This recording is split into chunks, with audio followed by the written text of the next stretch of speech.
Buenas tardes, jóvenes. Doctor, buenas tardes. Buenas tardes Buenas con tardes. todos. Buenas Buenas tardes. tardes. Damos inicio al desarrollo del curso de cirugía plástica y quemados. Me presento, soy el médico asistente del Servicio de Cirugía Plástica y Quemados, Luis Palomino Arana. En esta oportunidad, como clase inaugural de siempre, pues el encargo del coordinador, el doctor Burgos, para que seamos puntuales en cuanto a la asistencia. Y nos interesa que participen con sus preguntas, dudas o comentarios. Estamos todos, la mitad, número 13 alumnos. Empecemos. Siguiente, por favor.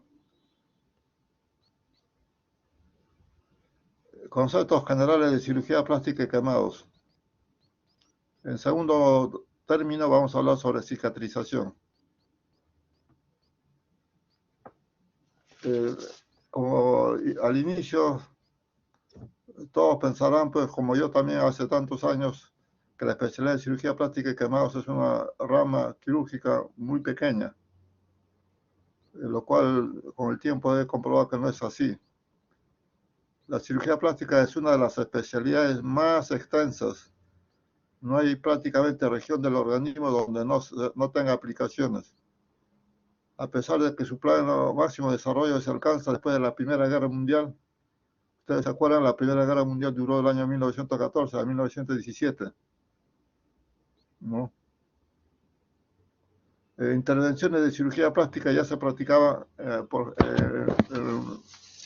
hace tantos años. Por ejemplo, en la cultura hindú, 3000 años antes de Cristo, se dice que a la mujer vígama castigaban amputando la punta nasal y a los ladrones los dedos. Y había gente preparada para llevar el antebrazo hacia la punta nasal o hacia el dedo amputado. Y de repente, sin proponérselo, 2, 3 semanas después lo desprendían y conseguían un colgajo a distancia, obliterando o cerrando estas áreas cruentas. En la cultura prehispánica nuestra, al norte del Perú, la cultura mochica, hacían representaciones en sus huacos, alguna deformidad en la cara.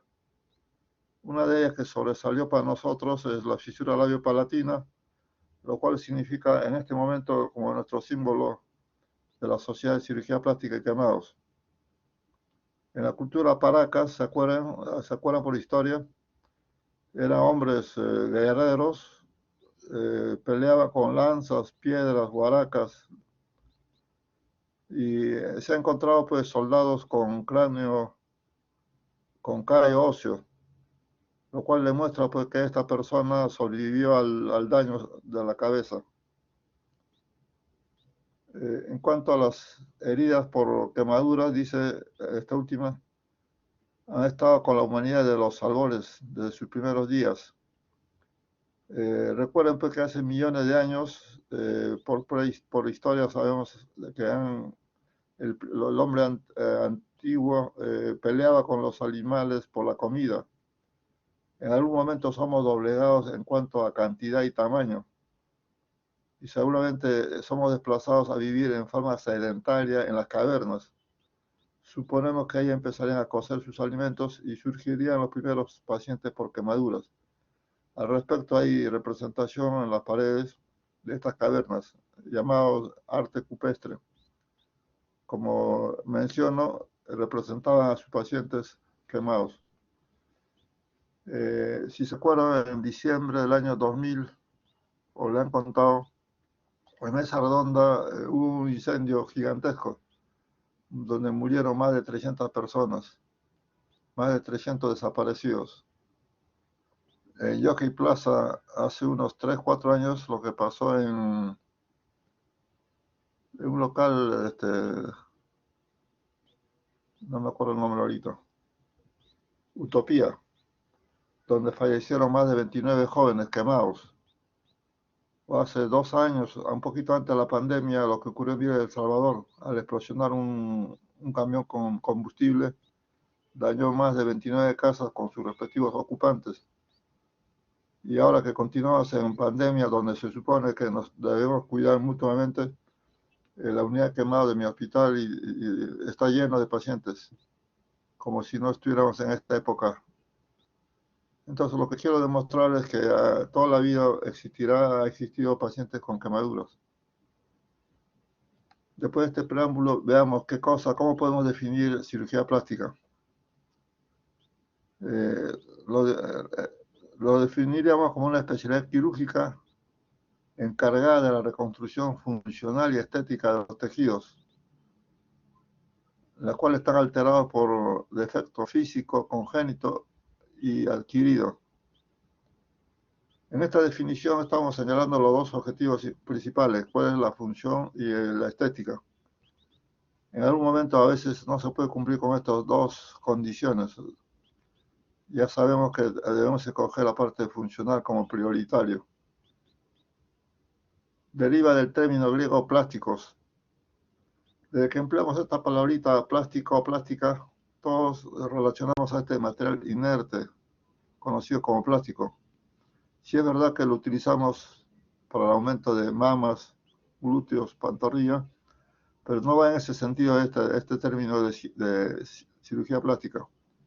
Va dirigido en este sentido, como apto para moldear, formar, esculpir, así como nos referimos a las artes plásticas relacionadas a la cerámica, escultura, pintura.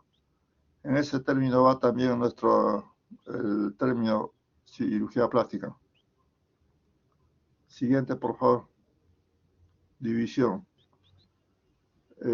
Hay múltiples divisiones. He escogido estas para tratar de alcanzar o señalar lo que hacemos en cirugía plástica. Cirugía de la piel. Se incluye en este grupo todas las lesiones que puedan ser curadas por medios quirúrgicos y lesiones que están localizadas en en la piel. Ejemplo, estarían los tumores de piel, cicatrices, secuelas de quemaduras. Ahora último, muy frecuente en la gente joven, los tatuajes, ¿no? Tatuajes que a veces desaniman a la familia o paciente en algún momento y quieran retirárselos. Cirugía craneofacial. Esta tiene tantas ramas como órganos hay en la cabeza y en la cara. Entonces hay especialistas solo de glándulas salivales. Otro grupo se dedica a las patologías de orejas, ¿no? Frecuente ver aumento de tamaño de las orejas, o esta está reducida congénitamente, llamado microtia. Hay gente dedicada a resolver problemas labiopalatinos, ¿no? O también a lesiones traumáticas, ahora que es frecuente los accidentes de tránsito por la velocidad de los carros. O también hay alteraciones de tipo congénito, ¿no? Sea esta llamada síndrome de Crusoe, síndrome de Apert. Todo lo que les he mencionado en algún momento van a mencionarlo, ampliar en las clases venideras. Cirugía de la mano. En este grupo se tratan todas las lesiones que puedan ser corregidas por medios quirúrgicos. Ejemplo, tenemos la reconstrucción de dedos, quemaduras, tenografías, neurografías, anquilosis óseas, reimplantes y transposiciones de dedos. Muy frecuente pues en las fábricas, las imprentas, en las empresas textiles, admiten mucha gente joven sin preparación y accidentalmente se amputan los dedos o el cemento una extremidad. Para ello se puede hacer el reimplante gracias a la microcirugía. Hoy por hoy, pues empleando el microscopio, instrumentos de punta fina y un buen entrenamiento son capaces de unir vasos, nervios tan delgados de menores de 1 milímetro de diámetro. Si comparamos con el pelo de cada uno, menores que ese calibre o de ese diámetro se pueden unir vasos, ¿no? Logrando, como mencioné, el reimplante del dedo, el reimplante de extremidades. Permite los colgajos a distancia. Por ejemplo, el gran dorsal, que ustedes lo reconocen en el tronco posterior, esta tiene su vaso llamado vaso arteria tóraco-dorsal. Entonces, esta se puede desplazar el músculo con su respectivo vaso, por ejemplo, a la pierna, en caso de una fractura expuesta con pérdida de tejidos. Se revasculariza esta arteria tóraco-dorsal a una arteria tibial, ¿no? Logrando este colgajo sobrevivir. Repito, esto gracias a la microcirugía.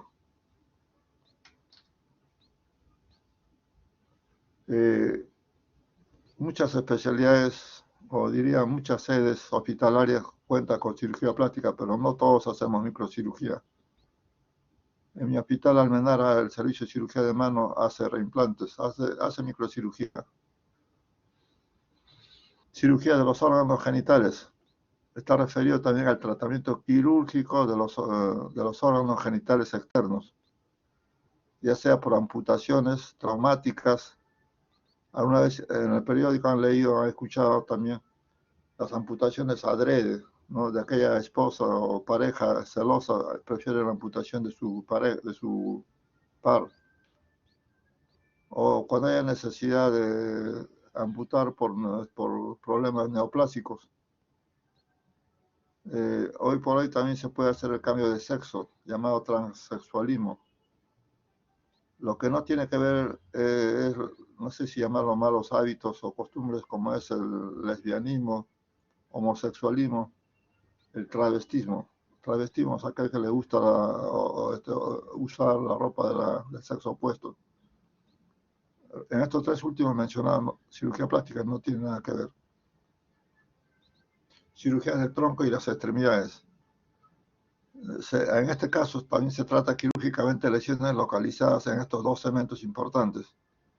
Lo más frecuentes son las quemaduras, las úlceras por presión, ¿no? En el tronco, en los jóvenes, adolescentes sobre todo, se puede ver aumento de mama, llamado ginecomastia. En las damas, este aumento de mama podemos llamarlo gigantomastia o hiperplasia mamaria.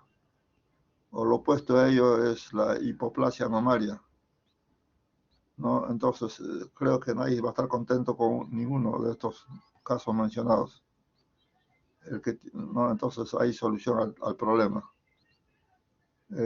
Frecuente en el tronco la depresión del esternón, la depresión posterior del esternón, llamado pectus excavatum,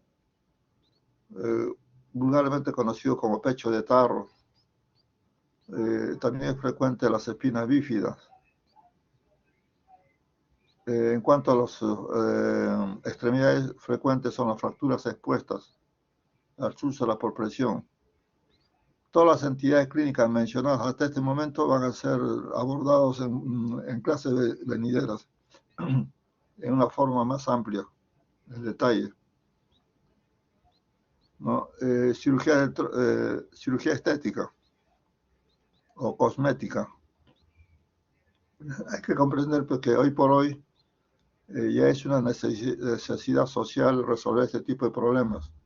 Cuando un paciente más o menos de 30, 40 años se acerca hacia nosotros diciéndonos, por ejemplo, tengo arrugas en la cara, o tengo cicatrices en la cara, o no me gusta mi nariz muy prominente, o tengo arqueamiento en el dorso de la nariz, o una oreja grande, ¿no? Alada, en fin, o tosis palpebral. En fin, tantos motivos hay para no estar contento con su físico, sobre todo facial. Y nos dice también que no pueden conseguir trabajo por ese motivo, o no pueden ascender en el trabajo. Entonces, viendo esa realidad, pues hoy por hoy tenemos que darle satisfacción, aceptar lo que ellos quieren, por previa explicación, ¿no? Porque este paciente realmente está motivado. Y como ven, pues nos vemos en esa obligación de cumplir. Antaño era exclusivo de la gente de élite, sobre todo las damas, pero ahora no es así. De verdad, es muy penoso cuando el paciente achaca todos sus males al rostro o al verse un poquito mayor de edad o envejecido, como se dice. Bueno, lo que queremos demostrar, pues, que la especialidad de cirugía plástica es bastante extensa, abarcamos todos los órganos, sistemas del cuerpo humano, están viendo. Y es nuestra obligación conocerlos. No con la esperanza, como a mí me enseñaron en un inicio, no porque tú seas cirujano plástico tienes que saber todo. Igual cuando ustedes rotan por otras especialidades, tienen que saber. Ustedes como futuros médicos tienen que saber reconocer, identificar, y si no está al alcance de ustedes en cuanto a la solución al problema, saber derivar oportunamente. Les pongo como ejemplo la fisura labial. ¿Cuántos de ustedes no han visto a adultos con fisura labial?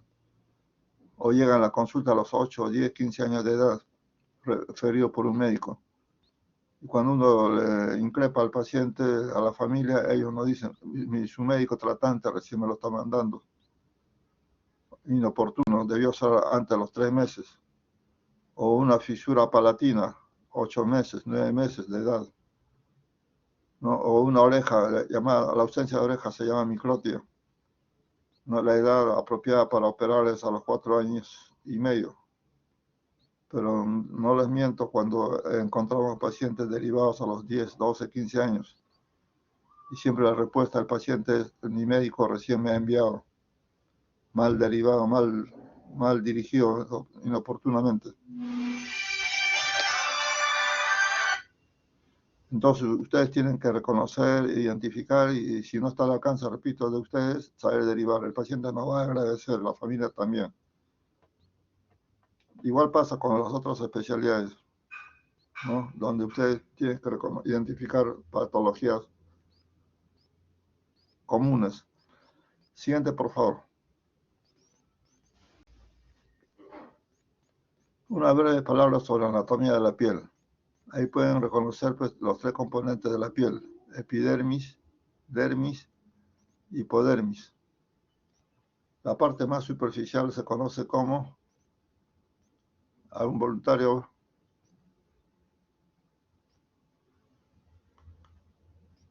La epidermis. la epidermis, ¿no es cierto? A ver, estamos aquí.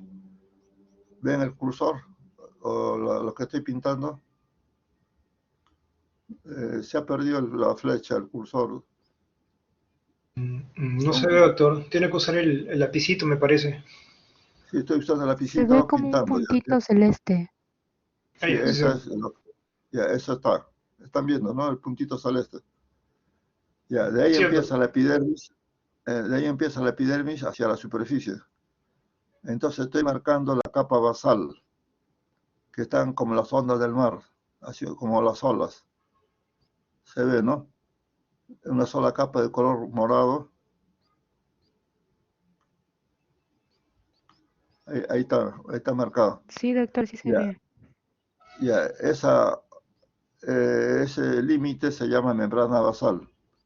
Sobre esta membrana basal está la capa de la epidermis. Vamos a reconocerlos. La primera capa se llama capa basal. No, está formado por células cilíndricas con un núcleo basal llamado queratinocitos. Entre varios queratinocitos hay los melanocitos. Los melanocitos son el número constante en las personas, número constante. Pero ustedes dirán, hay raza morena. Sí, es verdad. Es porque hay una mayor producción de melanina. Entonces, la diferencia con la raza morena está en que hay mayor producción de melanina. Ustedes saben que los melanocitos, repito, está en la capa basal, intercalada entre varios queratinocitos. Tiene prolongaciones dendríticas que se van hacia la superficie, hacia la capa córnea. Esa es la capa basal. La siguiente capa, la segunda capa, se llama capa de Malpighi o capa espinosa. Está formada por células poliédricas con un núcleo, dispuestos en varias capas. La tercera capa, ¿alguien sabe? La tercera capa se llama capa La granulocítica. granulosa. No, granulocítica porque tiene gránulos en el citoplasma. Y la cuarta capa, que no es constante, solamente hay donde hay piel gruesa. Donde hay piel gruesa en la palma de la palma, planta de los pies y en la espalda. Ahí está presente la cuarta capa llamada capa blanca o lúcida. No hay núcleo, por consiguiente no hay vida. Y la última capa que está señalándose ahorita marcado, ahí está marcado, se llama capa córnea. Está formado por células muertas. El paso de la capa basal hasta la capa córnea dura 28 días como promedio. O sea, la epidermis se renueva constantemente en un promedio de 28 días. Por debajo de la epidermis está acá señalado, ¿no? Lo último es lo que estoy señalando, es la dermis. Que reconozco en este espacio en gran cantidad las fibras colágenas. Todo esto es fibras colágenas. Fibras colágenas. Hay fibras elásticas y fibras reticulares.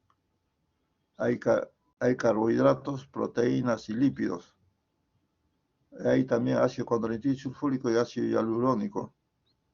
Hoy por hoy es frecuente, pues, en gente adulta, mayor sobre todo, que no les gustan las arrugas o pliegues y quieren ya no operación, sino quieren infiltración. Piden su ácido hialurónico. Ya sabemos que está a nivel de la dermis. Ahí es donde se aplica normalmente, usualmente. Bueno, aquí también pueden ver estos vasitos pequeños. ¿Lo ven? De color celeste y color rojo. ¿No? Hay terminaciones nerviosas. En cuanto a estos vasitos que estoy señalando, aquí terminan los papilares como papilares, capilares. Y como está en esta elevación se llama papila. Como está localizado a ese nivel se llama capilares papilares. Capilares papilares. Tiene su importancia porque a este nivel hay vasodilatación si en el medio externo hay calor. O vasoconstricción, para que no pierda calor hay vasoconstricción, es porque hay frío en el medio ambiente. En esa forma la piel interviene en la termorregulación. En la termorregulación. Muy bien. Y aquí hay algo, lo he dejado al final a propósito, para mí lo más importante, esto que estoy señalando, último. El pelo. ¿Están viendo? Le he puesto una X. Ya, todo esto es el pelo, con el folículo llamado folículo piloso, con su componente folículo piloso aquí. A los lados están las glándulas sebáceas y sudoríparas. Estos tres elementos se conocen como faneras o anexos de la piel. ¿Por qué para nosotros es importante? Porque hemos visto la capa basal de la epidermis. Está señalado último. Como ven, la capa basal va también rodeando a los anexos de la piel. ¿Ve? Rodea los anexos de la piel. Esta capa basal que está en la epidermis se profundiza hacia la dermis, ¿no? Rodeando a los anexos o faneras de la piel. En unos breves momentos voy a decir su importancia. Y finalmente esta tercera capa llamada hipodermis. Hipodermis. Está señalado aquí con la letra O. Ya, esta hipodermis, su unidad fundamental se llama, ¿alguien sabe? Adipocitos, ¿no es cierto? Estas bolitas redonditas chiquitas son adipocitos. Unión de varios de ellos se llama lobulillos. Y los lobulillos se unen varios de ellos también para formar lóbulos. Los lóbulos tienen cápsula delgada. O sea, si hay cápsula. Tiene importancia conocer todo lo que estoy mencionando. ¿No? Si yo voy a sacar un tumor de la grasa, del tejido celular subcutáneo, ya entiendo que hay cápsula, entonces tengo que buscar la cápsula. Tengo que retirar también con la cápsula. Por ejemplo, un folículo piloso. un quiste sebáceo, ¿no? Se forma la tumoración, y si no le saco la cápsula, vuelve a recidivar. Bueno, entonces estamos en la epidermis, en el límite con la epidermis. Entonces hemos dicho que ahí está la membrana basal y la capa basal. Importante porque ahí está presente los queratinocitos. Esta capa basal se profundiza rodeando los anexos o faneras de la piel. Ese dato es importante. Vamos a ver por qué. Veamos mejor ejemplo de entidades clínicas. Una erosión o escoriación. A ver, una lesión pues provocada, como ejemplo, ¿no? Una pareja de enamorados en discusión, de repente uno de ellos reacciona y le causa un arañazo en la cara, ¿no? Un arañazo en la cara causándole esta lesión a este nivel de la epidermis. Lo que estoy marcando último, ¿no? Entonces, eso se llama escoriación o erosión. O yo voy corriendo en la calle y me caigo sobre la rodilla, causándome lesión en la rodilla. También se llama escoriación o erosión. Van dos ejemplos. El tercero vendría a ser, ahora que hace un buen sol, me animo por solearme, o me voy a la playa y sufro quemadura de primer grado. O sea, solamente la espalda está con eritema o dolor. Esa es quemadura de primer grado. O dejo a un paciente con fractura de cadera hospitalizado y al día siguiente reviso la región lumbar, la región sacra y encuentro que está rojito. Entonces estoy frente a una úlcera por presión grado 1. Entonces, esos cuatro ejemplos, como está indemne la capa basal, vean acá la capa basal de epidermis, a través de esta capa basal vuelve a crecer todo el espesor de la epidermis. Vuelve a recuperarse a través de la capa basal de la epidermis. Este procedimiento se llama repitelización. Anoten, repitelización en lesiones localizadas en la epidermis gracias a la capa basal de la epidermis. Gracias a esta capa que estoy señalando. Gracias a esta capa basal. Muy bien. Pero veamos los mismos ejemplos, pero que sean profundos. O sea, un arañazo que abarque un arañazo y una escoriación, abrasión al nivel de la dermis. Estoy señalando con una horizontal, ¿no? O una quemadura de segundo grado. Ya ustedes van a saber que quemadura de segundo grado hay flictenas, ampollas. La lesión también está a nivel de la dermis. O una úlcera por presión grado 2 a nivel de la dermis. Estas cuatro entidades mencionadas, repito, escoriación profunda, erosión o abrasión profunda, quemadura de segundo grado, úlcera por presión grado 2, vean lo que encuentra acá. Sigo con la horizontal. Encuentra los anexos de la piel. ¿Y qué tienen los anexos de la piel? La capa basal. Entonces, esta capa basal es fuente de epitelio y logra repitelizar masivamente. Todo esto se tapiza con epitelio. O sea, ocurre la repitelización, recupera todos los componentes de la piel, dermis, epidermis. Repito, gracias a esta capa basal que se convierte en fuente de epitelio. ¿En cuánto tiempo se recupera? En 2-3 semanas. En 2-3 semanas logra completar la repitelización. Repito, esto es anexo a la piel con su capa basal. Pueden creerme, señores, que esto que estoy señalando, anexo de la piel o faneras con su respectiva capa basal, se ve ectoscópicamente. Se ve, ¿no? A simple vista yo lo voy a ver. Para compararlo, es como si el dorso de la mano se pintaran con lapicero con puntos, así, seguiditos. Así se ve estos botones epidérmicos. Entonces, viendo estos botones epidérmicos, digo, no, esto va a repitalizar y no necesita tratamiento por cirujano plástico, porque solo se recupera por repitalización.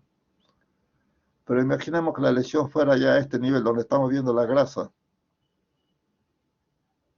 señalo con una horizontal última. No, la lesión es a este nivel, veo grasa. Aquí a este nivel no veo capa basal de la epidermis ni la dermis. Ejemplo, vamos a empezar de atrás para adelante. Ejemplo, puede ser una úlcera por presión grado 3 y 4. Voy a estar hasta este nivel, 3 y 4. Otro ejemplo, quemadura de tercer grado. ¿No? Otro ejemplo sería la herida que haga el cirujano. Corta la piel completa para abordar las asas intestinales, la vesícula o el apéndice. ¿No? Es un tercer ejemplo. O el amigo de lo ajeno que nos manda un punzón con un arma punzo cortante, un bisturí, una navaja, una chaira, bilé, en fin, con lo que tenga en la mano, causa lesión con profundidad, abarcando todos estos tres componentes de la piel. En esos casos, el cierre de la herida, como no está presente en la capa basal, es por cicatrización. Entonces, cuando la herida abarca epidermis y dermis total, el daño es profundo, la herida es profunda, entonces solamente cierra por cicatrización. Hasta acá hemos definido lo que es heridas en general. Herida yo lo puedo definir como una solución de continuidad de tejidos. ¿No? Frente a un temblor, la pared se puede abrir, se puede rajar. Eso está en solución de continuidad. Toda separación se llama solución de continuidad. Pero hay otro concepto, lo que se llama o conoce como úlcera. ¿No? Las úlceras presentes en la quemadura de tercer grado, las úlceras por presión grado 3, o lo otro que pongo como ejemplo, que yo salgo a la calle y ahora que los perros tienen ya su ley propia que los protege, me muerde y se lleva todo este sacabocado, todo esto, todo lo que está representado en la figura. Entonces quedamos frente a una úlcera. Entonces, ¿cómo definiríamos una úlcera? ¿Algún voluntario o voluntaria? Como, bueno, para avanzar, definiríamos como una solución de continuidad con pérdida de tejidos, con pérdida de tejidos. Entonces, como ven, se va por la capa basal de la epidermis y dermis. Entonces, acá estoy señalando último, estoy en el lado derecho de la figura. Hemos de suponer que ahí está la piel sana, lo que queda. Entonces, ahí en el límite hay epitelio marginal. El epitelio marginal. Entonces, la cicatrización en este caso ocurre a través del epitelio marginal. Este epitelio marginal avanza hacia el centro. Se dice que a razón de 1 milímetro, 1 milímetro de longitud, 1 milímetro diario, ¿no? Pero siempre y cuando encuentre dos condiciones. Un piso, este piso, formado por tejido conjuntivo de granulación sana, y un techo, el techo formado por la capa córnea. Bajo esa condición, este tejido avanza. Repito, un piso y un techo. El piso está formado por tejido conjuntivo de granulación sana y un techo por la capa córnea. Y habría también un tercer factor importantísimo. Tiene que ser tejido vascular. Entonces, si un grupo es vascular, quiere decir que hay un grupo avascular. ¿Cuáles son estos tejidos avasculares? Donde no entra la cicatriz, no prende la cicatriz. Estas la van a hablar cuando traten de injerto de piel y colgajos. Pero vamos a avanzar. ¿Cuáles son estos tejidos avasculares? Es el hueso, cartílago, tendón,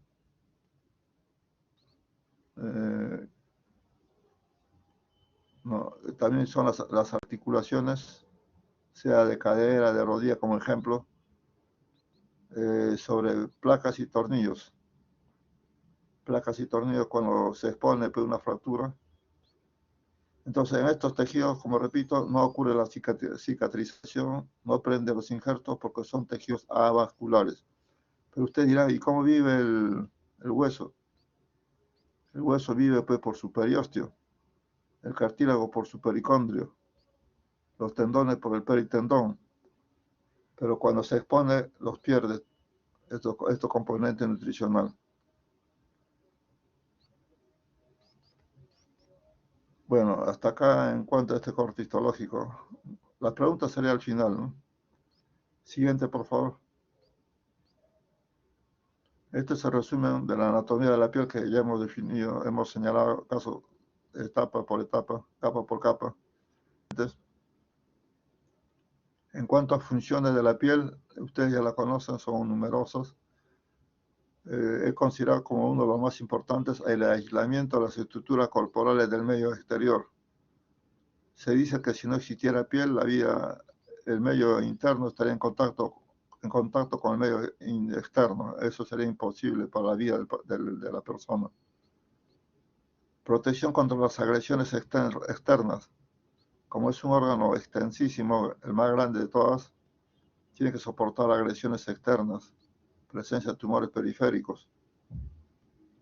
Participa en la regulación de la temperatura, en la termorregulación. Ya hemos señalado a través de los capilares, papilares, con vasoconstricción y o vasodilatación. Y este último, ahora que estamos en pandemia, es útil recordar, participación en el metabolismo del ergosterol. El ergosterol, con presencia de los rayos solares, por eso hay que exponernos al sol de vez en cuando, se convierte en vitamina D. La vitamina D, reconocido hoy por hoy como parte del sistema defensivo frente a la pandemia. O sea, es muy útil. Siguiente, por favor. Muy bien, ahora la segunda parte del tema de hoy, cicatrización. Hasta líneas anteriores hemos hablado sobre generalidades. Empecemos pues diciendo sobre cicatrización, que todos hemos visto en nosotros mismos y en las personas que nos rodean. Y frente a una cicatriz, siempre frente a una cicatriz, valoramos la habilidad del cirujano. ¿No? Si es bueno o es malo, en otras palabras. ¿No? Vamos a pintar. Entonces valoro si esta cicatriz es buena o es mala. El mismo paciente lo valora. Si esconde su cicatriz usando una pantaloneta, quiere decir que no le cae bien al paciente. Es nuestra obligación entonces de ir preparándonos en el aspecto teórico y también práctico, suturar heridas siempre, cuando haya oportunidad, necesidad. Y vamos a encontrar pues, mejoría en nuestra técnica conforme pasa el tiempo. No, repito, de acuerdo al resultado de la herida que se llama cicatriz, seremos valorados como buenos o malos. Si estando ustedes en el hospital ya como médicos jóvenes, se acerca un niño a darles el agradecimiento y abrazarlos, darles un besito, de seguro que no es porque el niño lo está valorando, sino porque la mamá, el papá que está cerca le dice, anda, saluda a tu médico que te ha ayudado bastante bien. Pero si no procede en ese sentido, lo ignora al médico, entonces tengo por seguro que no están contentos con la cicatriz. ¿No? Entonces, repito, nuestra obligación es entrenarnos, a adquirir experiencia poco a poco. En todas las cosas de la vida siempre hay una primera vez, en todo. Y no deja hacer notar pues, que esta primera vez es tardío. Si a todos nos ha pasado alguna vez, ¿no? Que cuando alguien va a hacer una primera sutura, el resto ya se da cuenta y lo rodean para ver cómo le sale. Si uno es estudiante chiquillo como ustedes, no hay problema. Pero hagan ustedes cuando sean ya médicos asistentes, como dicen vulgarmente, da roche. Y por ese roche de seguro que nunca más van a suturar. Y es malo para el paciente porque cuando se encuentra con un médico general que no le resuelve el problema adecuadamente, tenga que esperar en todo al cirujano plástico. No sé si este mensaje ya lo han entendido muchos, por ejemplo, en ginecología, frente a la cesárea, antaño nos llamaban, ahora ya no.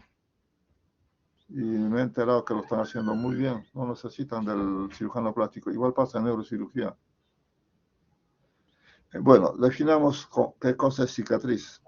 Es un proceso complejo que conduce a la regeneración de la epidermis y el reemplazo de la dermis por un tejido fibroso constituido por colágeno con características diferentes al normal. Dicho en otras palabras, es la recuperación de los tres componentes de la piel, con características semejantes pero nunca idénticos. Tenemos que ser sinceros desde un inicio. No engañar a la familia diciéndole no va a haber cicatriz. Recuerden siempre, una herida profunda, como ya les he mencionado en el corte histológico, toda herida profunda conlleva a una cicatriz, de todas maneras. Una úlcera resuelta espontáneamente también conduce a una cicatrización. No, cuando la herida es superficial, abarcando epidermis y parte de la dermis, lleva a la revitalización.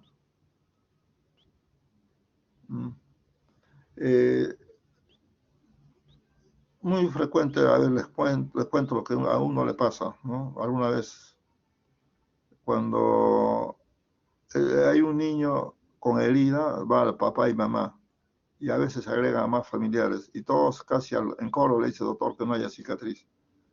Y uno insiste, pues, señores, la herida es profunda y va a haber cicatriz, de todas maneras.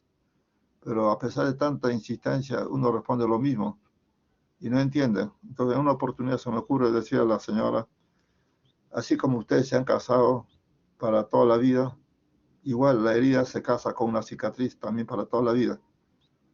Entendieron, pero la señora me dice a un lado, doctor, entendí su mensaje, pero no me ha gustado la comparación. ¿Por qué, señora? Le digo, porque yo con la señora que está acá al lado ya no somos pareja. Solamente porque el hijo se lastimó, estamos presentes los dos. Bueno, pero el mensaje era ese, decir que es para toda la vida, cualquier compromiso. Serio, por supuesto. Siguiente, por favor. No existe hasta el momento ningún medio o factor que acelere la cicatrización normal de las heridas. Pero ustedes escucharán en la radio o en la televisión persistentemente, insistentemente, de que la concha de nácar o de caracol cicatricure, mejora, hace más rápida la cicatrización. Es propaganda engañosa, no es verdad. Entonces, el cirujano, ¿qué cosa hace? Solamente se limita a favorecer y facilitar la tendencia natural que tienen los tejidos a cicatrizar. Dicho en otras palabras, toda herida profunda va de todas maneras en forma natural a cicatrizar. Lo comparamos como cuando una pareja o los esposos, la dama aporta óvulo y el hombre espermatozoide. Al unirse forma el huevo o cigote. Evoluciona a embrión, a feto y luego el nacimiento. Todos estos pasos, natural. El ginecólogo obstetra solamente se limita a hacer los controles, a mejorar en algo, pero es un proceso natural que de todas maneras va a llevar al nacimiento. Igual es la profunda, de todas maneras, como un proceso natural, va a cicatrizar. La cicatriz es un tejido similar, aunque no idéntico, sin faneras ni papilas adénicas. Eso téngalo presente y a la familia explicarle. Es un tejido similar, pero no idéntico. O sea, nunca va a volver a comer antes, sin cicatriz. El ejemplo está aquella herida de la piel cabelluda de la cabeza, mal llamado cuero cabelludo, es piel cabelluda, ¿no? Cuando hablen de injerto de piel, van a comprobar pues, que la piel se obtiene en gran cantidad de la piel, de la cabeza, de la piel cabelluda. Bueno, entonces una herida profunda suturada, cuando esta persona ya lo vea meses después, van a encontrar una cicatriz sin pelo, o sea, una área alopécica. ¿No? Eso demuestra pues que la cicatriz pierde las faneras. Y si uno hace un corte histológico, también pierde las papilas dérmicas. Esas ondulaciones que les he mostrado, los pierde, se aplana. ¿No? O sea, tanto histológicamente como macroscópicamente se ve que no es idéntico a la piel normal. Siguiente, por favor.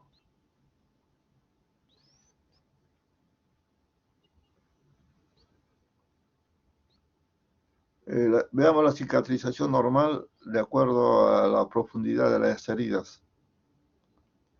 pero refería a las úlceras, perdón, úlceras, herida con pérdida de sustancia. No estamos refiriendo ahora ya a úlceras. Entonces, veamos primero la gráfica, las figuritas que están abajo. Voy a marcar el puntero nuestro. Ya, esta figurita, vean, en la lesión, ahí está, de celeste, la lesión está ahí, está en la epidermis. Aquí también está en la epidermis, más dermis, cantidad variable. Han visto, ¿no? Ya, estas dos se llama úlcera por presión grado 1, que está a la izquierda, y el derecho grado 2. Ambos están localizadas a nivel de la epidermis, hay daño de epidermis. El que está a la derecha también hay daño de la epidermis más dermis superficial. Aquí está presente en los dos casos la folículo piloso con los anexos de la piel, con su respectiva capa basal. Entonces, cuando hay pérdida parcial de la piel, acá está la conclusión, pérdida parcial de la piel, hay repitalización a partir de los islotes epiteliales. Ya le he dicho que los islotes epiteliales, llamados también botones epidérmicos o crestas, son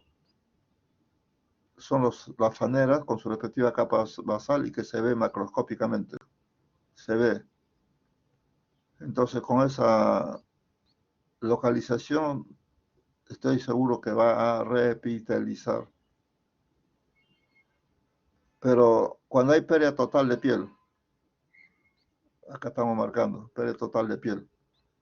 Ejemplo, acá está la úlcera por presión grado 3. ¿No?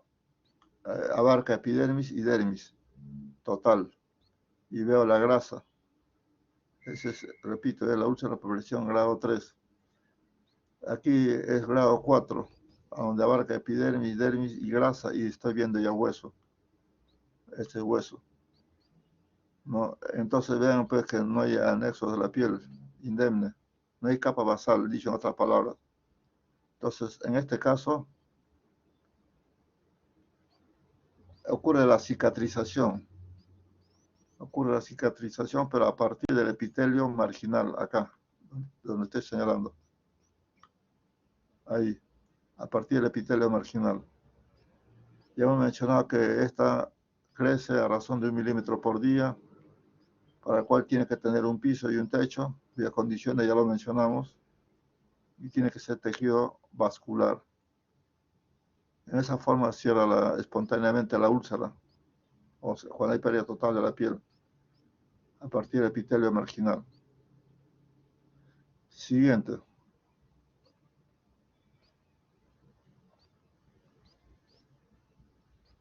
B. Pero hay otro caso de heridas, estas heridas profundas, hechas, por ejemplo, por el cirujano general, para abordar el apéndice, la vesícula, la asa intestinal. Tiene que hacer esta incisión en los 3 componentes de la piel, ¿no? Hasta llegar a las vísceras, ¿no? O el traumatólogo que aborda hasta llegar al hueso. Esto es una herida profunda. No, esta es una herida profunda y necesariamente tiene que cicatrizar. El otro ejemplo es cuando el amigo de lo ajeno nos introduce una arma punzocortante, una chaida, navaja, guilé, y que abarque estos 3 componentes de la piel y requiera su sutura después. Entonces vamos a conocer ahora cómo ocurre la cicatrización de las heridas. Cicatrización de las heridas sin pérdida de sustancias. De aquí para adelante ya vamos a tratar cicatrización de las heridas sin pérdida de sustancias. Siguiente, por favor.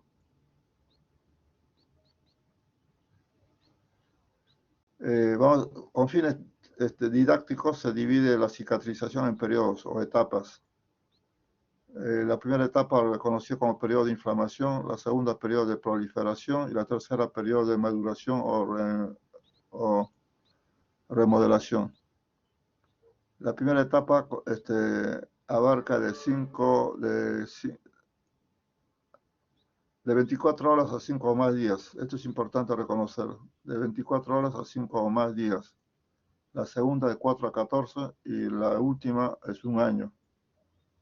Entonces recuerde que frente a una herida suturada, este proceso de cicatrización tarda 1 año, normalmente 1 año. Entonces tenemos que vigilar al paciente su evolución de la cicatriz durante 1 año. Como mencionaba en mi grupo de prácticas, mal hacemos nosotros cuando retiramos los puntos y nos olvidamos del paciente. Recuerden que el proceso de cicatrización tarda 1 año en estos 3 periodos. Vamos a ver cada una de ellas. Siguiente. Hay elementos celulares predominantes en este proceso de cicatrización. En un primer momento están los neutrófilos, los macrófagos y luego los fibroblastos. En ese orden. Neutrófilos. Ya, veamos la primera. Siguiente. En la etapa de inflamación. A ver, en la etapa de inflamación. A nivel de la epidermis, vamos a ver la lámina más adelante, ahí la voy a volver a explicar, pero dejemos avanzar esta lámina. A nivel de la epidermis se va a ver elongación o alargamiento de las células con el fin de tapar el área cruenta, de cubrir el área cruenta. A nivel de la dermis vamos a identificar unos vasitos. Estos vasos circulan células. Estas células desprenden estos, la quinina, histamina, serotonina, prostaglandina. Son el número de 4 enzimas. Estas enzimas lo que provoca a nivel de los vasos es la vasodilatación. Y esta vasodilatación que da lugar al aumento de la permeabilidad capilar. Y este aumento de permeabilidad capilar da lugar a un exudado plasmático, a que salga un exudado plasmático. Cuando hablamos de exudado, estamos refiriendo que sale también proteínas o macromoléculas.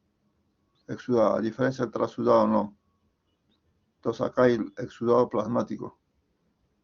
Permite a través de ese exudado plasmático el paso a los polimorfos nucleares.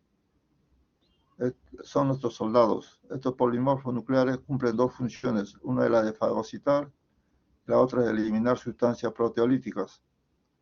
Fagocitar y eliminar sustancias proteolíticas. ¿Para qué? Para que de la herida se elimine pues las células muertas, detritos, coágulos, bacterias, cuerpos extraños, etcétera, etcétera. En la lámina que vamos a ver siguiente, vamos a repetir. Siguiente, por favor. Entonces, hemos señalado que los neutrófilos actúan en primer orden, pero los neutrófilos descienden en cantidad y son reemplazados luego en función por los macrófagos. Los macrófagos continúan continúan con la misma labor de los neutrófilos, o sea, la de destruir bacterias, eliminar sustancias, bacterias, detritos, ¿no? Pero a su vez estos macrófagos eliminan o secretan factores de crecimiento. Factores de crecimiento.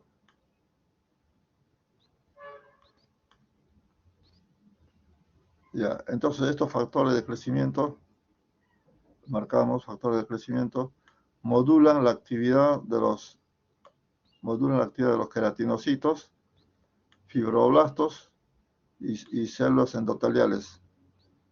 ¿No? Actúan a esos 3 niveles. El factor de crecimiento, repito, los queratinocitos, fibroblastos y células endoteliales en la primera etapa llamada de inflamación. Siguiente. Ya, veamos una gráfica. Esta es la herida que va a llegar causada por un arma cortante. Imaginemos. Entonces, así sea lo más filuda posible, en este trayecto mueren millones de células normales, células del cuerpo. Millones. Además, en esta herida hay bacterias, detritos, cuerpos extraños. Entonces, mencionaba que ustedes como futuros emergenciólogos de turno van a tener que lavar con agua y jabón, ¿no? Para eliminar todo lo que está aquí. Pero de seguro que no lo van a hacer completo. Nuestro organismo es sabio y va a cumplir esa función de completar el retiro de estos elementos extraños. Esta labor de inflamación dura de 24 horas a 5 o más días. Cuanto más sucio esté la herida, entre comillas sucio, o sea, no hayamos retirado, este proceso tarda más días y el resultado va a ser una cicatriz patológica por culpa nuestra, por no lavar la herida, ¿no? Entonces, mejor que esta etapa de inflamación no dure mucho, sea de 24 horas a 5 o más días. Bueno, entonces a nivel de epidermis lo que ocurre es elongamiento o alargamiento de las células, elongación de las células, con el afán de cerrar esta área cruenta. ¿Qué ocurre a nivel de la dermis? Mencionamos que estos vasos están con enzimas, con células, y estas células eliminan enzimas llamadas histamina, prostaglandina, serotonina. Entonces, ¿qué provocan estas enzimas? La vasodilatación. Y la vasodilatación da lugar al aumento de la permeabilidad capilar. Este aumento de permeabilidad capilar da lugar a un exudado plasmático. Acá vemos el neutrófilo desplazándose hacia la herida para cumplir dos funciones importantes. Una es la de fagocitar y la otra es de eliminar sustancias proteolíticas.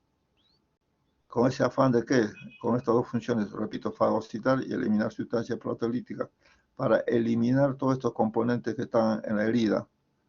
Recordemos, células muertas, bacterias, detritos y cuerpos extraños. Bueno, seguramente el neutrófilo se cansa y son reemplazados progresivamente por el macrófago. El macrófago también cumple la función de los neutrófilos, o sea, de fagocitar todos estos elementos extraños en la herida. Pero además elimina factores de crecimiento que estimulan en su acción a los queratinocitos que están presentes aquí, a los queratinocitos, a los fibroblastos y a las células endoteliales que están presentes en los vasos. Esta estimulación de las células endoteliales da lugar a la angiogénesis. Bueno, ¿qué vemos también? Que estos vasos que están en la profundidad se superficializan. Eso lo vamos a ver en la segunda etapa. Hasta acá nada más, ¿sí? Como parte de la primera etapa. Siguiente.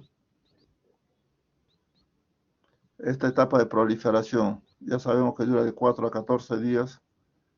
Acá se reduce en cantidad los macrófagos y son reemplazados por los fibroblastos.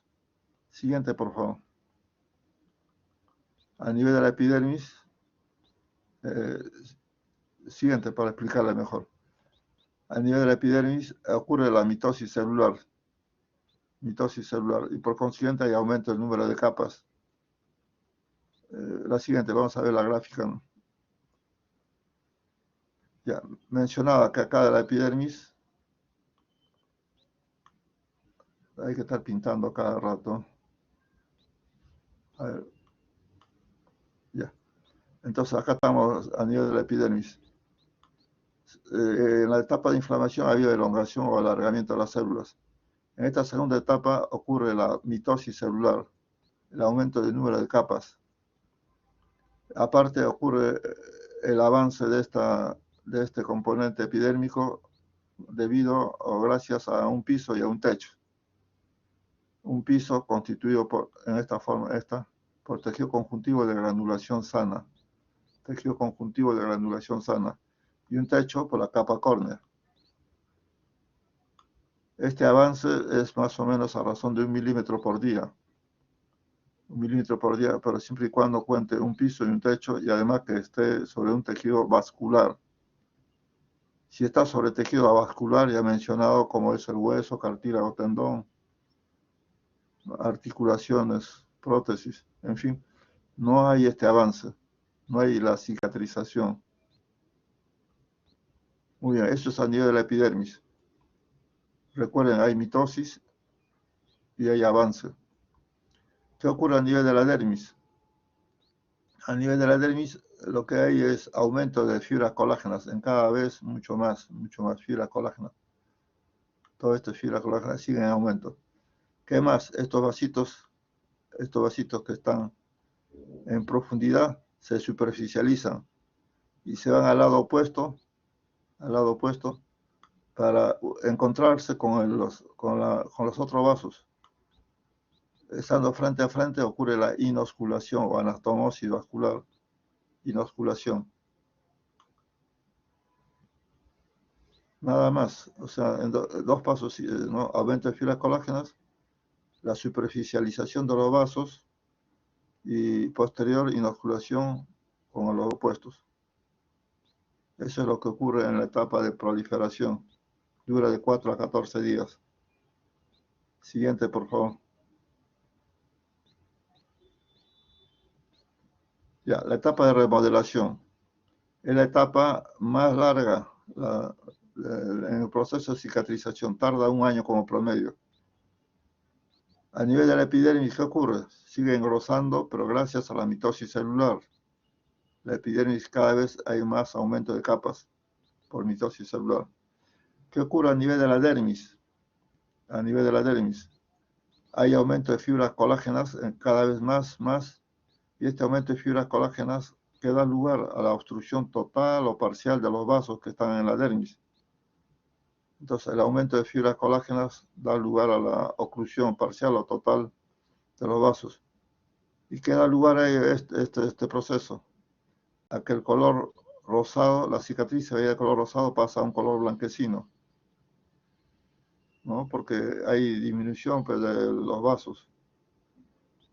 Y los que quedan, algunos, están subobstruidos. Entonces eso da lugar al cambio de color rosado a color blanquecino. ¿Qué más? Hay contracción.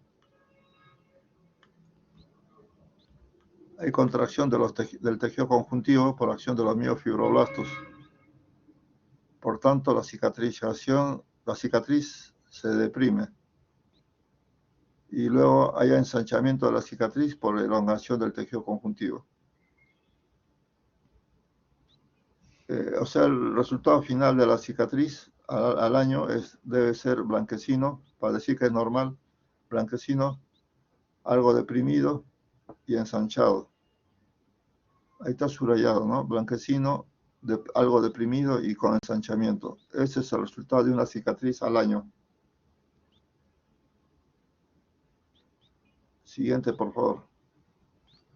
Hasta aquí hemos descrito lo que se llama cicatrización normal.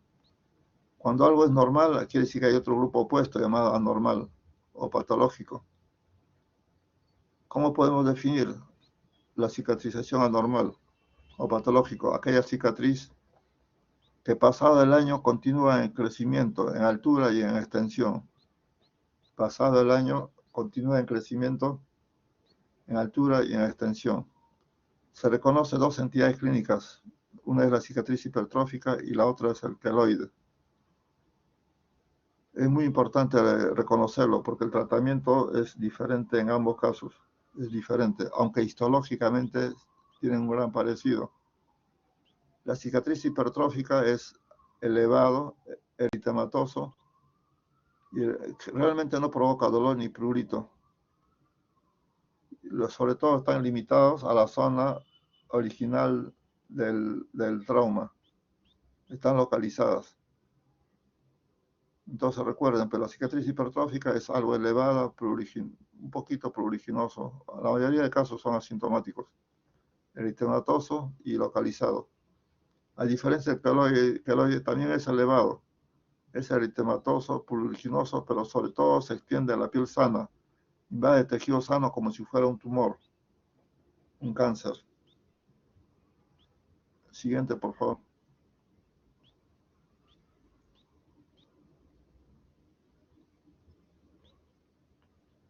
La cicatriz queloide viene del término griego kele, que significa tumor. Vean la gráfica de la figura. ¿Puedo aumentar un poquito la imagen? Ya, entonces, en la figura la cicatriz hipertrófica, en la derecha está la cicatriz queloide. Ambos son elevados, la diferencia es que el queloide invade tejido sano. En la gráfica de abajo se ve tres curvas. La inferior es de una cicatriz normal. Esa cicatriz normal crece hasta el sexto mes y luego declina en cuanto a la altura hasta hacerse normal al año. La intermedia es la cicatriz hipertrófica. Esta se eleva, pasa al sexto mes y continúa elevándose. Luego declina al noveno mes más o menos, pero llega el año y permanece elevado. Se declina en altura, pero sigue elevado. La curva superior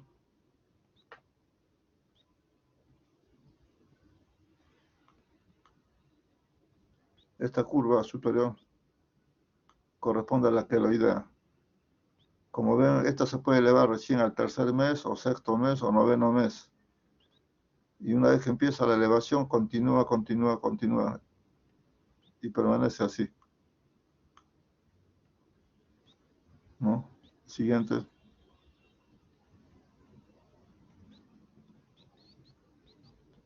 Ya hemos mencionado. Siguiente, por favor. En cuanto al tratamiento, ahí está la lista. Cirugía, láser, esteroides, presión, radioterapia y lámina de silicona. Breves palabras para los que se usan poco. Láser, provee fotodermólisis. Y radioterapia perturba la mitosis. Ese es el fundamento, perturba la mitosis celular. Se han reportado buenos casos empleando el láser y radioterapia, pero algunos casos han evolucionado a neoplasia. Por ello no lo utilizamos con frecuencia. Esperemos que con el tiempo mejoren o haya mejores reportes. La lámina de silicona. La lámina de silicona crea ambiente de deshidratación, disminuyendo actividad capilar, con reducción de la actividad de los fibroblastos. Son láminas tipo plástico, así como el carnet de estudiante, de diferentes tamaños, que se coloca sobre la cicatriz, y para fijar o mantener fijo en su lugar se venda con cierta presión. A veces creemos que la mejoría es por el vendaje y no tanto por la silicona.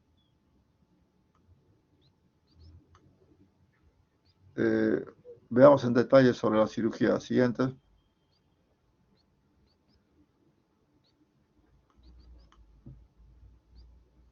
Vean acá la cicatriz. Esa cicatriz. Que se ha retirado de su zona, de esta zona, de esta área. ¿Lo están viendo? Y deja acá en el borde cicatriz. Entonces, cuando se retira la cicatriz, debe ser intralesional, intracicatrizal. Dicho en otras palabras, debe quedar un poquito de margen cicatrizal y al lado opuesto también. Y unir con puntos separados, cicatriz con cicatriz. ¿De acuerdo? Es lo recomendable. Pero alguna vez siempre echamos la culpa a los médicos jóvenes, pero realmente pasa en cualquiera.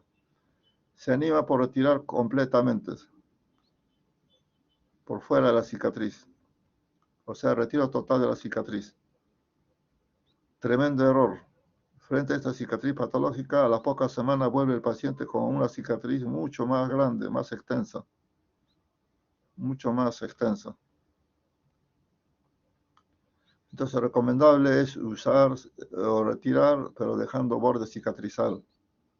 Y luego unir estos dos bordes cicatrizales. Y el tratamiento termina ahí si es hipertrófica. Pero si es queloide, tenemos que sumar en ese momento un segundo agente hasta un tercer agente. El segundo agente frecuente es la infiltración con triamcinolona. Algunos lo hacen el mismo día de la operación, otros a los 14 días. Yo prefiero a los 14 días porque de repente hay infección. Recuerden que los corticoides bajan más defensa, ¿no? Entonces, repito, cuando es queloide se agrega un agente más. La más frecuente es el empleo de triamcinolona, de corticoides.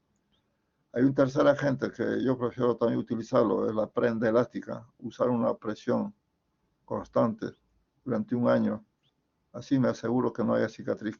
Devuelva a recidivar la cicatriz. No. Siguiente. El otro agente es el esteroides o corticoides. Dentro de esto, el empleo de este frasquito que vemos se llama triamcinolona, comercialmente conocido como Kenacor A, cuya concentración recomendada es de 50 miligramos sobre 5 mililitros. En esa concentración lo venden. 50 miligramos raya 5 mililitros.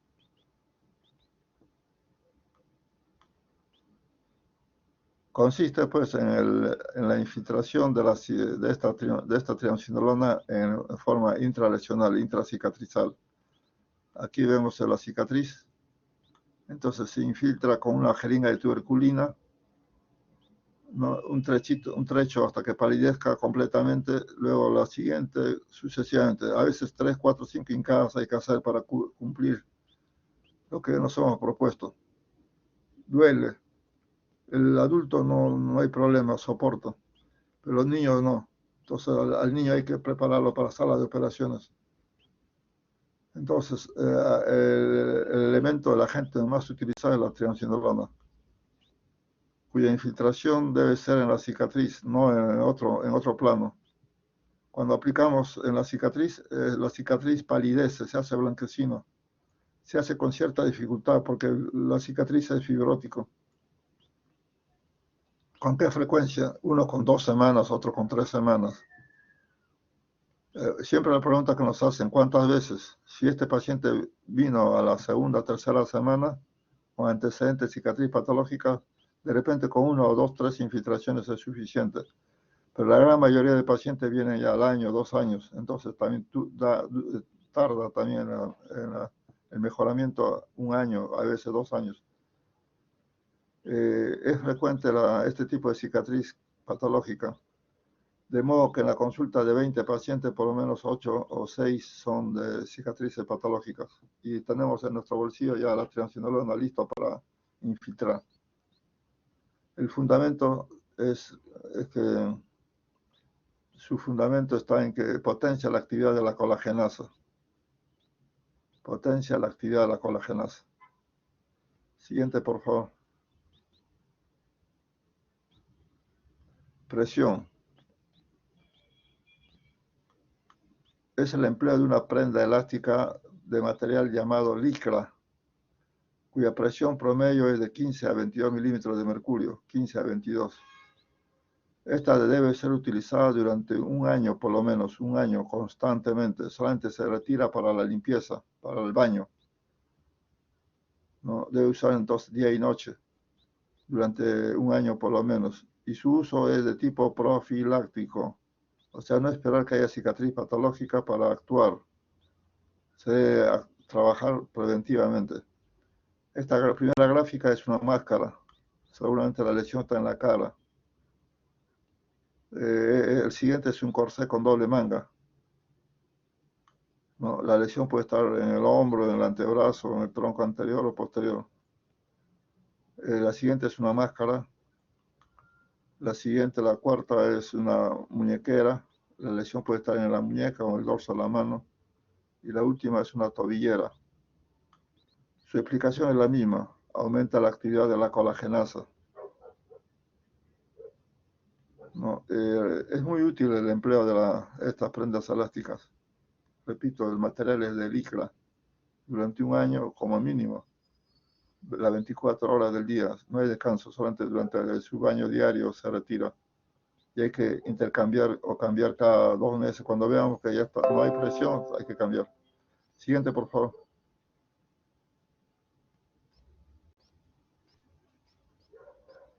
Ya, vamos a ver una serie de láminas. Este es el tomado de Netter como ejemplo de cicatriz queloide. Hemos dicho que es un tejido semejante, nunca idéntico. Acá está mal representado. Acá no hay papilas. Esto se ve plano.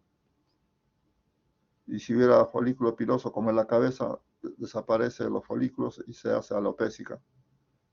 Entonces recuerden, no hay papilas dérmicas, no hay papilas. Siguiente. Ejemplo de cicatriz, la del superior normal, o sea, debe ser blanquecino, algo deprimido y ensanchado. Hipertrófica solamente está elevado. La queloide está elevado, luego y está ensanchado. Abarca tejido sano. Siguiente. Ejemplo de cicatriz hipertrófica, ¿no? Solamente está ligeramente elevado. Ligeramente. Siguiente. Con infiltración con corticoides, cede. Ejemplo de cicatriz queloide. Está elevado, eritematoso y abarca tejido sano. Con el tiempo esta va a ser mucho más. Siguiente. Ejemplo de cicatriz. ¿Qué tipo de cicatriz? Queloide, ¿no es cierto? Queloide. Siguiente.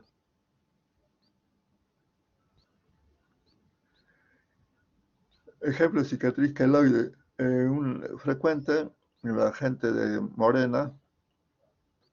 También es frecuente por localización en tronco. La que está ubicada en el tronco y en el hombro, los hombros, también es por localización, hay frecuencia de cicatriz queloide. Sí, la causa no se sabe por qué esa preferencia. Siguiente. Esta es una paciente del servicio, damita morena, sufre accidente de tránsito causando esta lesión en la región frontal. Esta ya no es herida, es úlcera. Úlcera porque hay pérdida de tejido. Esta es escara, que es tejido muerto, tejido fibrótico, envejecido, muerto. Entonces tenemos que retirar. Y al final el espacio es amplio. Siguiente. Veamos lo que hicimos. La mitad superior se hace un colgajo de avance, ¿no? Y se sutura. El de abajo no se puede hacer ninguna sutura directa. Tenemos que utilizar injerto de piel. Injerto de piel. Ahorita yo estoy seguro que están pensando que está quedando feo, malo, estéticamente no aceptable. Yo estoy de acuerdo con ustedes. Siguiente.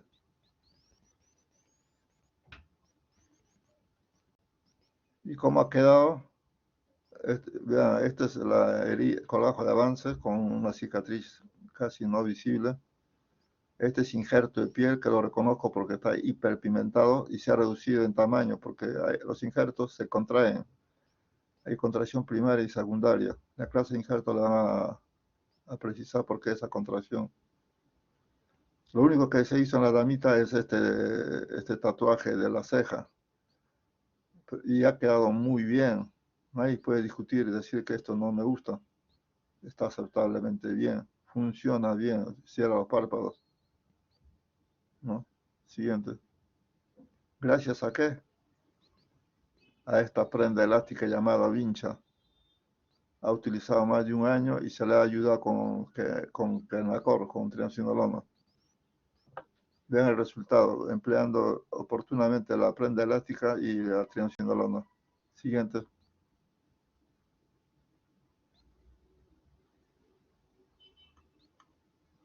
Cicatriz queloide. Todo esto es cicatriz queloide que va invadiendo tejido sano, colgajos, injertos. Siguiente.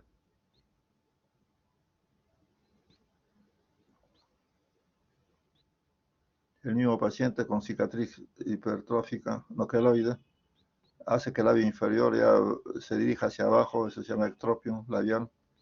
El mentón, hay también retracción.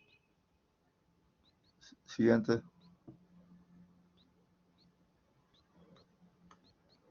Este es ejemplo de cicatriz queloide. Es un niño que ha sufrido quemadura de tercer grado. Lo ideal era autoinjerto de piel, pero optaron porque cierra espontáneamente. Ya sabemos que toda herida cierra espontáneamente. Y esto es a través de una cicatriz patológica llamada queloide, que es antiestético, causa mucho prurito o dolor y sobre todo hay limitación funcional. No puede abducir el hombro. Entonces lo que se propone en el paciente es retiro de esta cicatriz, luego colocar autoinjerto de piel. Siguiente. Es un ejemplo de cicatriz queloide. Siguiente. Siguiente, por favor. Cicatriz queloide. No, esta cicatriz queloide, todo esto. Esta que estoy señalando es injerto de piel porque está hiperpigmentado. Este tejido malo lo invade también, invade tejido sano, invade colgajos. Siguiente.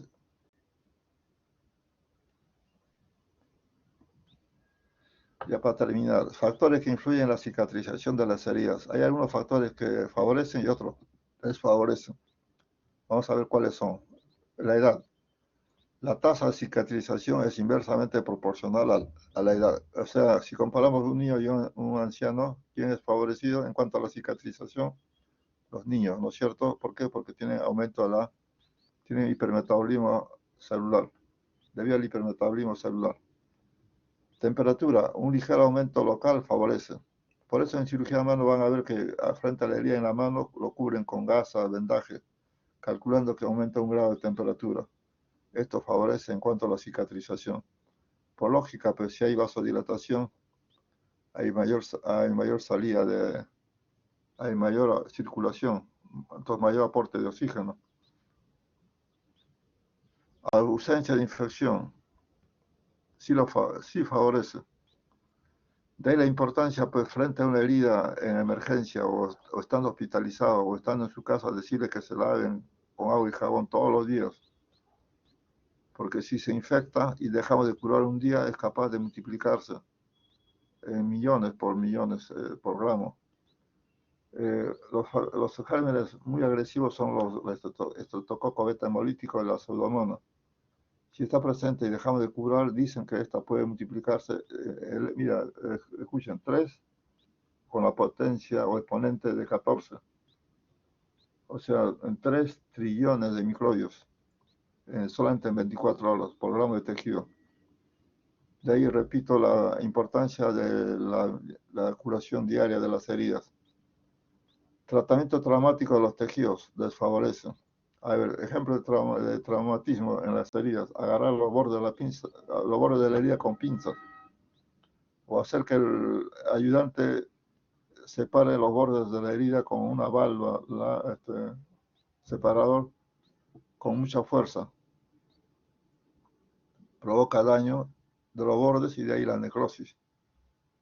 La buena inmovilización favorece. Entonces, frente a una herida, si es en la rodilla, por ejemplo, vendar, porque la inmovilización favorece. Si es un niño y no colabora, pues agregarle una férula de yeso. El empleo de sustancias cáusticas desfavorece. A ver, ¿quién de ustedes no ha visto en un coche de curación ácido acético, alcohol, yodo, acetil rojo? ¿No? Sustancias son cáusticas, lo cual daña el tejido. Entonces, ¿qué recomendamos? Usar iodopovidona o gluconato de clorhexidina para lavar las heridas, más suero. El empleo de suturas inabsorbibles en la superficie. Inabsorbibles son el nylon, silicona, seda. Favorecen. Y en los planos profundos, ¿qué recomiendan jóvenes?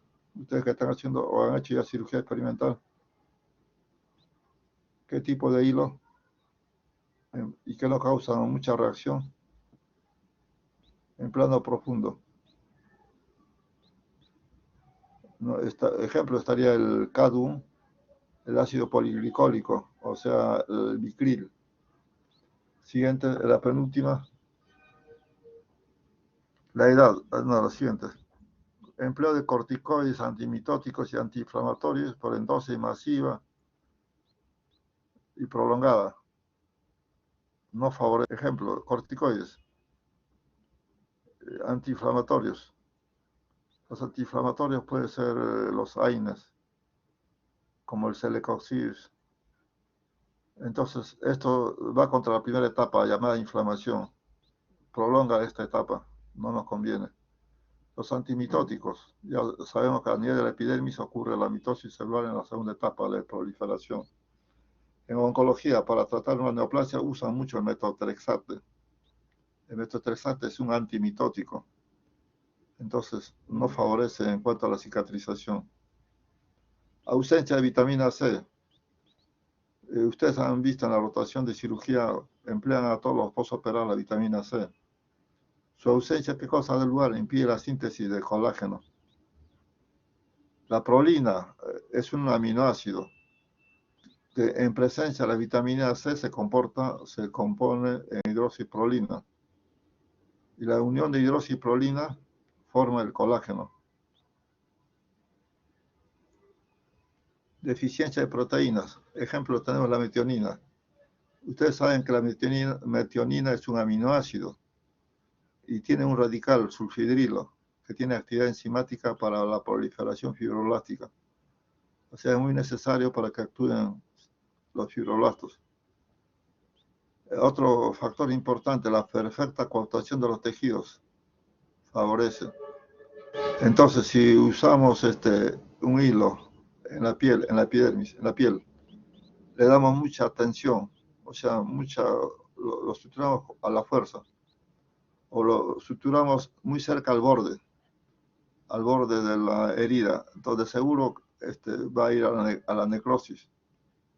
O hacemos lo contrario, hacemos muy separados, o sin la apropiada tensión. Entonces desfavorecemos porque estarán separados las heridas. Tarda más en la cicatrización. Entonces esta perfecta coaptación de los tejidos uno lo va adquiriendo con el tiempo. Uno hace por la primera vez cómo resultó. Si de repente no ha habido perfecta coaptación, entonces uno va igualando, tanteando, como se dice, y hasta que encontramos el secreto. Cada uno, yo me imagino como manejar bicicleta, cada uno aprende a su forma y cuando aprende ya todo va igual para todos. No todos aprenden a manejar en una sola forma. ¿No? Igual es al inicio, a la estructura de los tejidos, hay que ir conociendo cuál es la tensión, cuál es la distancia apropiada. Uno mismo lo va a encontrar. Siguiente. Este es lo último. Incisiones que siguen la línea de tensión de la piel, conocido también como línea de Langer. A ver, si ustedes se pusieran frente a un espejo y tratan de hacer una mueca, una mímica, una sonrisa, van a encontrar que algunos pliegues se hacen más evidentes. O levantando las cejas, en la frente aparecen unos pliegues transversales. Pongamos ese ejemplo de la frente, región frontal. Cada uno de ustedes se imagina que está frente al espejo y levanta las cejas. Entonces, esos pliegues, si deducen, es perpendicular al músculo frontal. Entonces, ese resultado llamado pliegue o arruga o surco se llama línea de Langer. Línea de Langer, donde hay menos tensión, ¿no? Menos tensión debido a la contracción del músculo subyacente. Entonces, si la herida coincide con ese pliegue o es paralela, el resultado estéticamente es bueno. Entonces, a la hora de hacer una operación hay que pedir al paciente, una cara, por supuesto, ¿no? Pedir que sonría y definir esos pliegues para que la cicatriz resultante coincida con los pliegues. Se esconde y estéticamente es bueno. Heridas con pérdida de sustancia localizadas sobre tejidos laxos. El tejido laxo, por ejemplo, de la región geniana, la pared de abdomen, es favorecida en comparación a la piel cabelluda, que es extensiva, no es rígida. Los rayos X perturban el proceso normal de la mitosis.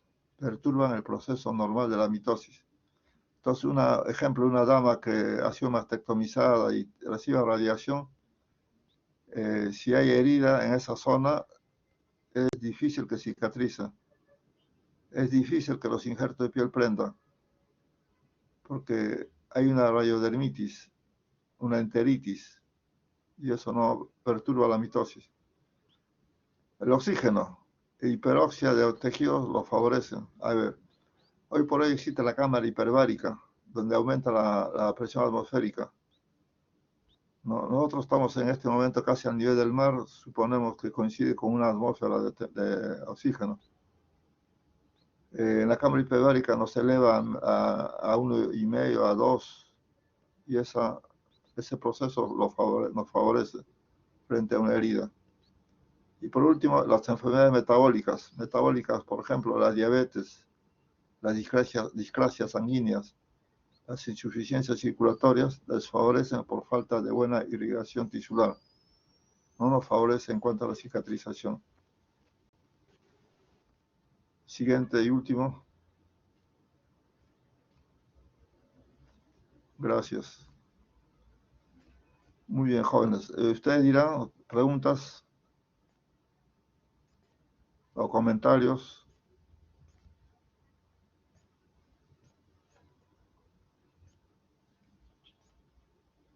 ¿Ya tienen las clases todos? A ver, el doctor David Wong Chu, dígame cuál es su pregunta o comentario. Sí, doctor, buenas tardes. Doctor, me Buenas queda una duda tardes. con respecto a lo que mencionó sobre los corticoides. En un inicio entendí que era parte del tratamiento, pero luego mencionó que tienen un mal desarrollo con el uso de corticoides. No sé si podría explicar nuevamente esa parte. No. Decíamos que si aplicamos corticoides, entre ellos la triamcinolona, en cicatrices patológicas, es favorecido. Lo favorece. Estamos. Pero si yo estoy, digamos, con artritis reumatoide, por poner un ejemplo práctico, artritis reumatoide, y empleo yo corticoides en dosis masiva por la boca, como parte de mi tratamiento de mi artritis reumatoide, y me causan herida, en ese caso no favorece. ¿Me comprendes? Más o menos, doctor. No favorece, porque recuerden la etapa de la cicatrización, son 3 fases. La primera fase llamada inflamatoria, donde actúan los neutrófilos y los macrófagos. Los corticoides lo que hacen es inhibir, es accionar. Se van contra la primera etapa. Es como la pandemia de ahora. En un inicio se pensaba muchas cosas. Hoy por hoy ya se sabe que hay una fase inflamatoria masiva. Y hay una fase final ¿cómo se llama? El cierre de los vasos por coágulos, coagulopatía. Se entendía, ¿no? Entonces ya sabíamos que había que dar un antiinflamatorio, luego una heparina. Antes era al revés. ¿Cuántas cosas por desconocimiento en la pandemia inicialmente no se aplicó o se aplicó mal? Igual es en esto de la comparación. Si yo tengo artritis reumatoide y estoy recibiendo corticoides en dosis masiva, no me favorece frente a una herida. Pero si estoy frente a una cicatriz patológica, sí me favorece. Perfecto, doctor. Entendido. ¿No? Pero aplicado localmente. Si yo tengo cicatriz patológica queloidea y me dan por vía oral, no tiene ningún sentido. Se tiene que aplicar en forma intracicatrizal o intralesional. Sí, doctor. Muy buena tu Gracias. pregunta. Gracias también. A ver, preguntas, jóvenes.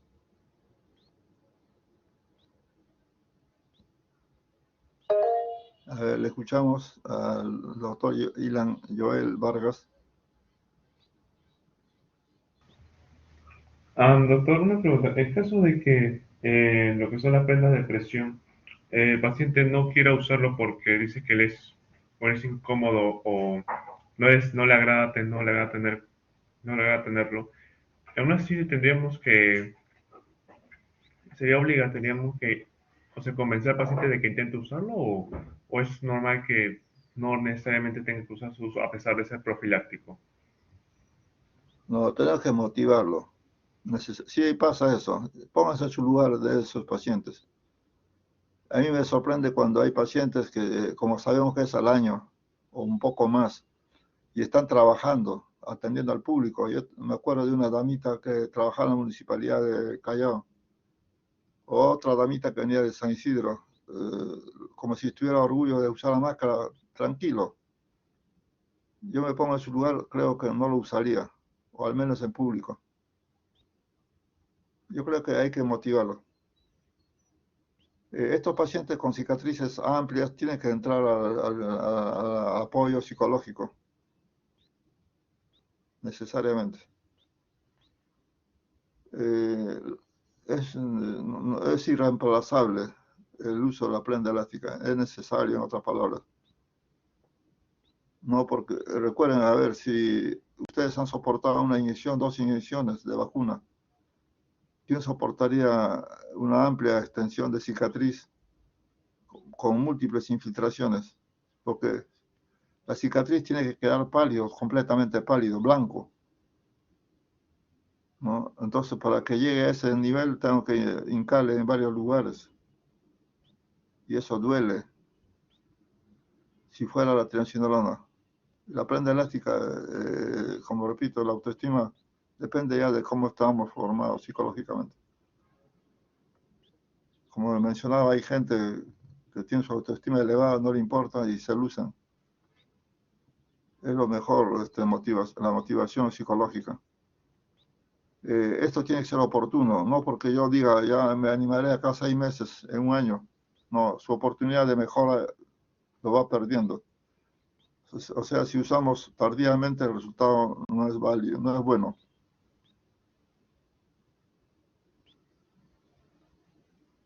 Siguiente pregunta.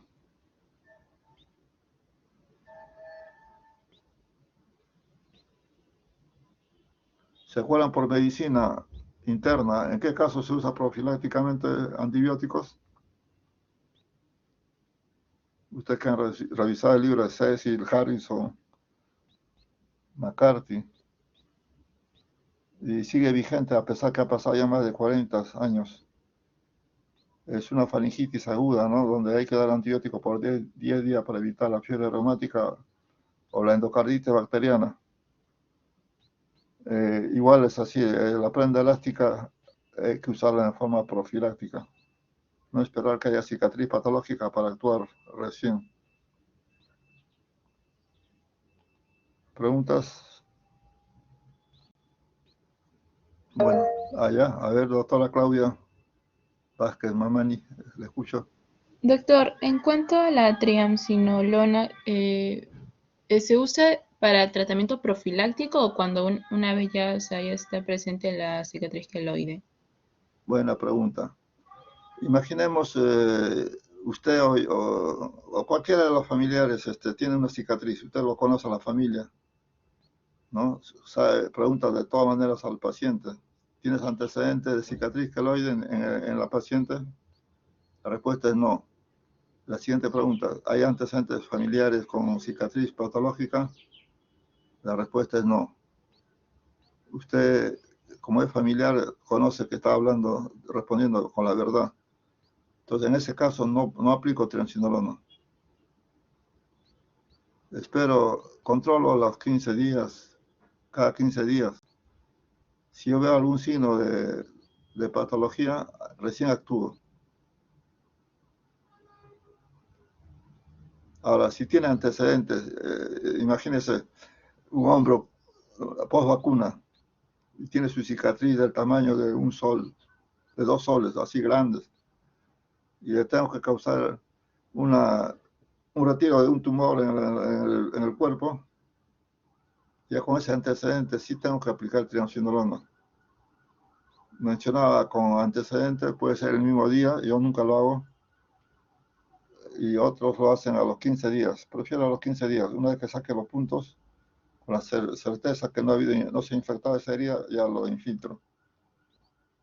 Pero los libros dicen, pues, debe ser intraoperatorio, porque ya hay antecedentes, ¿no? Esa persona tiene la cicatriz en otro lugar del cuerpo.